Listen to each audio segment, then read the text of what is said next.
The war rages on still, though. Ukrainians continue to struggle every single day. Now there are plans in the works for the Biden administration to send a Patriot missile defense system to the country in assistance with some of these latest air raid attacks, even overnight in the capital city of Kyiv. Joining us to talk more about this is national security and political analyst and host of the Independent Americans podcast, Paul Rieckhoff. Good morning to you, Paul. So let's start with the Patriot missile defense system. For people who aren't familiar with this, how big of an impact could this have? Tremendous, Marnie. I think I've talked about it on your air over the last couple of weeks, and I think it was the most urgent priority for the people of Ukraine. They've repeatedly said they need to close the skies. They need to stop the bombings and the missiles from falling on civilians, from falling on children. It's had a devastating casualty impact. It's had an emotional impact on the people of Ukraine. And for months now, Zelensky and the people of Ukraine have been saying, close our skies. And the Patriot missile batteries are a strong way to do it.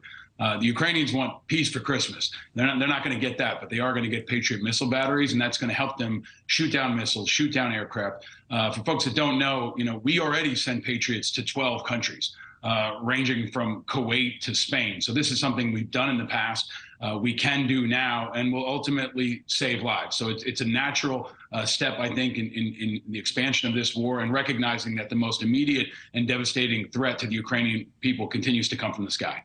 Right, and weaponizing winter has been Putin's MO for the last couple of weeks, getting ready for these cold months. Can these missile systems shoot down some of the drones that Iran is providing to Russia that are hitting the soft targets, that are impacting Ukraine's infrastructure, the electrical, the power grid, the water system? We'll see. And they can definitely shoot down the larger missiles and ballistic missiles and the bigger casualty producing aspects of the Russian arsenal. And I think it's going to take some time. This isn't a flip a switch kind of thing. We're going to have to train Ukrainians up to do this. I actually trained to guard Patriot missile systems as a part of the invasion of Iraq. I was an infantry unit that was scheduled to protect these missile systems if they were deployed to Iraq. Most folks may know them from the Iraq War, where they shot down Scuds all the way back to the Gulf War.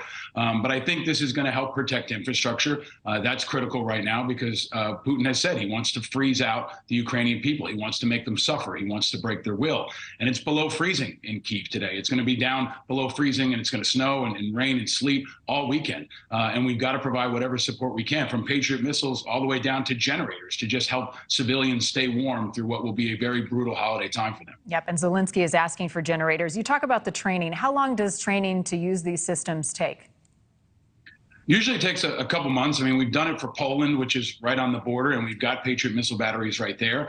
I mean, there are also other situations where we could send Americans who are already trained, but I think we've drawn a line and said we won't do that. So they'll likely train them in Poland or a NATO-aligned country and try to get them into the fight quickly. It depends on how soon the Secretary of Defense, Austin, authorizes that. That could happen as early as today or tomorrow, and the president's got to sign off on it as well. But they could be on the ground and operating by the end of January. And every day that it takes is more civilian casualties that die. I'm glad to see the Pope and others are framing this as a humanitarian issue. It is. And I don't think this stops until Putin removes himself and his forces from this landscape. Yeah. Paul, what else in terms of weaponry would help Ukraine counter some of these Russian strikes?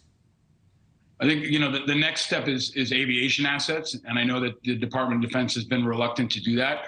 We haven't trained, in my view, enough Ukrainians to fly the kind of aircraft we have in our arsenal. We've said we won't send NATO aircraft across the border, but that may become something that we have to entertain if Putin continues to ratchet up his attacks, if he continues to attack infrastructure.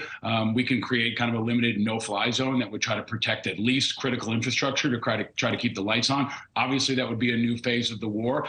But I think we've got to remember that, we're not escalating this. Putin is. Putin continues to push this forward. He's an invader. He's trying to commit a genocide. And we have to do whatever we can, not just to protect Ukraine, but protect the entire Western world, which he continues to threaten. Paul, you have said in the past that the only way out of this is without Putin in power. He is showing no signs of backing down. Some would even go so far as to say, and I believe you had said on this program, if he's still alive, this doesn't end. Do you still feel that way? Absolutely. And Zelensky said as much this week in an interview he did. He said that, the road to peace goes over Putin's dead body. I think that's true. I mean, of course, he could be in prison, he could be exiled, but until he's out of power, this won't stop. And I think that's the reality of the military situation. It's the reality of the geopolitical situation. Hope is not a course of action. We hope that this will stop. We hope that Putin will come to his senses, but we have to plan for him not to. And we also have to continue to support protests within Russia. I think the most immediate threat to Putin comes from within, and there are people in Russia who want this to stop, who want to see him out of power. And we've got to try whatever diplomatic and other ways we can to support that push from inside to ultimately remove him from power. Well, and the Ukrainians are cold on the battlefield, but so are the Russian forces. And we're hearing that the president of Russia, Vladimir Putin, has canceled his end of the year address. This is the first time in 10 years. What does that signal to you? It's not going well. I mean, it's difficult to address a nation when your sons and daughters are coming home in body bags. And that's what Putin's got now. There is a reality to this situation that he will find more difficult to contain. There is social media. There is word of mouth. The Russian people are finding out the truth about how bad this is going. And I think they're going to continue to find that over the holidays and increase the pressure. Paul Rieckhoff, national security and political analyst and host of Independent Americans podcast. As always, thank you. Thank you, Marnie. Coming up.